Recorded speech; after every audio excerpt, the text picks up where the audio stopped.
അതിരപ്പള്ളിയിൽ കാട്ടാന ആക്രമണത്തിൽ 2 പേർ മരിച്ചു. വാഴച്ചാൽ സ്വദേശികളായ അംബിക, സതീഷ് എന്നിവരാണ് മരിച്ചത്. അതിരപ്പള്ളി വെള്ളച്ചാട്ടത്തിന് സമീപം പഞ്ചിക്കടവിലായിരുന്നു കാട്ടാന ആക്രമണം. ഹരീഷ് ചേരുകയാണ് വിവരങ്ങളുമായി. ഹരീഷ്, എന്താണ് സംഭവിച്ചത്?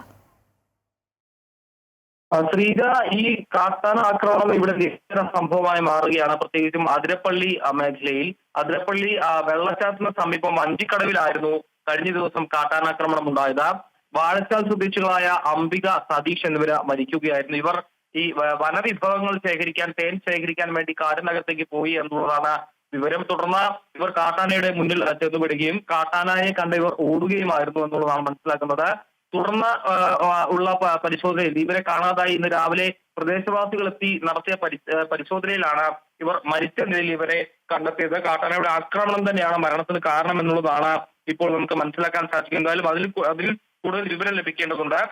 അത് വനംവകുപ്പ് വിവരങ്ങൾ അന്വേഷിച്ച് വരികയാണ്. എന്തായാലും പ്രദേശത്ത് കാട്ടാന സാന്നിധ്യവും കാട്ടാന ശല്യവും ആക്രമണവും നിരന്തരമായ ഒരു സംഭവമാണ്. കഴിഞ്ഞ ദിവസവും സമാനമായ സംഭവം ഉണ്ടായിരുന്നു. ഈ അതിരപ്പള്ളിക്കും മലക്കപ്പാറയ്ക്കും ഇടയിലുള്ള അടിച്ചിൽത്തട്ട് കോളനിയിലെ സെബാസ്റ്റ്യൻ എന്ന് പറഞ്ഞ ആദിവാസി യുവാവിനെ കഴിഞ്ഞ ദിവസം കാട്ടാന ആക്രമിച്ച് കൊലപ്പെടുത്തിയിരുന്നു. ഇതിന് സമാനമായ സംഭവമാണ് ഇന്നും ഉണ്ടായിരിക്കുന്നത് എന്നുള്ളതാണ്. 2 പേരാണ് ഇന്ന് കഴിഞ്ഞ ദിവസം മരണപ്പെട്ടിരിക്കുന്നത്. വാഴച്ചാൽ സ്വദേശികളായ അംബിക, സതീഷ് എന്നീ 2 പേർ. ഇത് സമാനമായ രീതിയിൽ തന്നെ ഈ വനവിഭവങ്ങൾ, നമുക്കറിയാം, ഈ ആദിവാസി വിഭാഗങ്ങൾ വനവിഭവങ്ങൾ ശേഖരിക്കാനായി കാട്ടിനകത്തേക്ക് പോകും. ഇതുമായി ബന്ധപ്പെട്ട ഉപജീവന മാർഗമാണ് ഏറ്റവും പ്രധാനമായി ഇവർക്കുള്ളത്.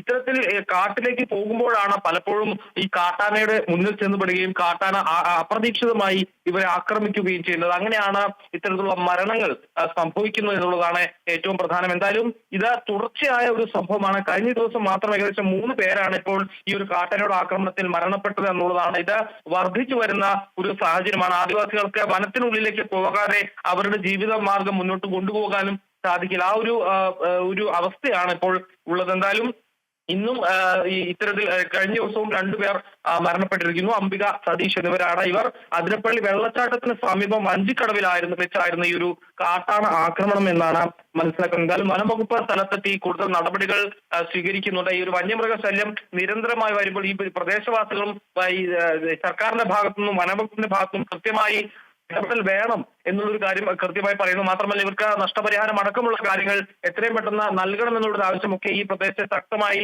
നിൽക്കുന്ന ഒരു സാഹചര്യം കൂടിയാണിത്. എന്തായാലും ഇപ്പോൾ വനംവകുപ്പ് അടക്കം സ്ഥലത്തെത്തി കൂടുതൽ പരിശോധന നടത്തി വരികയാണ്.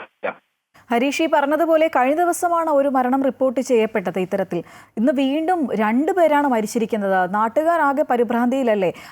അവർ ഉന്നയിക്കുന്ന ഒരു ആവശ്യം എന്താണ്? പ്രധാനമായും ഒരു പ്രതിഷേധത്തിലല്ലേ അവർ? തീർച്ചയായും ഈ ആദിവാസി സമൂഹം, നമുക്കറിയാം, വനവുമായി ഏറ്റവും അധികം ബന്ധപ്പെട്ട ജീവിക്കുന്ന ആളുകളാണ്. അവർക്ക് വനത്തിനുള്ളിൽ കിടക്കാനും ഈ വനവിഭവങ്ങൾ ശേഖരിക്കാനും ഒക്കെ അധികാരമുള്ള, അവകാശമുള്ള ആളുകളാണ്. അതുകൊണ്ട് നിരന്തരം കാട്ടിനകത്തേക്ക് പോവുകയും അവിടെ നിന്ന് വനവിഭവങ്ങളടക്കം ശേഖരിച്ച് തിരിച്ചു വരികയും ചെയ്യുന്ന ഒരു സമൂഹമാണ്. അതുകൊണ്ട് ഇത്തരത്തിലുള്ള സമയത്താണ് പലരും ഇവർ കാട്ടാനകളുടെ മുന്നിൽ അകപ്പെടുകയും അപ്രതീക്ഷിതമായി കാട്ടാന ഇവരെ ആക്രമിക്കുകയും ചെയ്യുന്ന ഒരു സാഹചര്യം. കാട്ടാനെ കാണുമ്പോൾ സ്വാഭാവികമായും ഇവർ പേടിച്ചോടും. ഒരുപക്ഷെ ആനയുടെ ആക്രമണത്തിലോ അല്ലെങ്കിൽ മറ്റേതെങ്കിലും രീതിയിൽ വീണോ അല്ലെങ്കിൽ മറിഞ്ഞോ ഒക്കെ ഇവർക്ക് മരണം സംഭവിക്കുന്ന പല വാർത്തകളും നമ്മൾ ഈ ഒരു പ്രദേശത്തൊക്കെ കണ്ടുവന്നതാണ്. നാട്ടുകാരന്റെ പ്രതികരണമുണ്ട്, നമുക്ക് അതിലേക്ക് കൂടി ഒന്ന് പോകാം. ആരൊക്കെ ഉണ്ടായത്? ഞങ്ങൾ 2 ആളും 2 പെണ്ണുങ്ങളും. എന്താ പറ്റിയത്? ആന വന്നിട്ടുണ്ടല്ലേ. ചേട്ടനുണ്ടായോ അവിടെ? ഞാൻ ഇവിടെ ഉണ്ടായി. എന്നിട്ട് എന്താ പറ്റിയത്? വൈകുന്നേരമാണ് സംഭവം. 7 മണിയായപ്പോഴാണ് സംഭവം. എന്നിട്ട് പിന്നെ ഞങ്ങൾ ആന വന്ന് ഞങ്ങൾ കണ്ടില്ല. രാത്രി തീ കത്തിച്ചിട്ടു. പിന്നെ രാത്രി ചെറിയ മഴ ഉണ്ടായല്ലോ, അത് തീ കെട്ടുപോയി. പിന്നെ ഞങ്ങൾ ഞാനിതിൽ നീന്തി ഓടി അവിടെ ചെന്നു. അപ്പോഴത്തേക്കും കൊച്ച് ഇതിൽ നീന്തി അപ്പുറത്തേക്ക് ചെന്നു. അക്കരെ നിന്ന് വിളിച്ചപ്പോഴാണ് ഞാൻ ഇവിടുന്ന് നീന്തി അങ്ങോട്ട് പോണത്. അപ്പൊ ഇവര് 2 ആളും ഇവിടെ ഉണ്ടായി. എന്നിട്ട് ആന വന്നിട്ടാണ് ഉപദ്രവിച്ചത്. വേറെ ആരൊക്കെയത് ആൾക്കാര്? ഒന്ന് സതീശൻ, ഈ കിടക്കുന്ന ആള് സതീശൻ, രമ്യയുടെ കെട്ടിയവൻ. പെണ്ണ് അവിടെ നിൽക്കുന്നുണ്ട്. എന്റെ പെണ്ണ് അവിടെ കിടക്കുന്നുണ്ട്. ആളുടെ പേര് അംബിക. ആളും മരിച്ചു.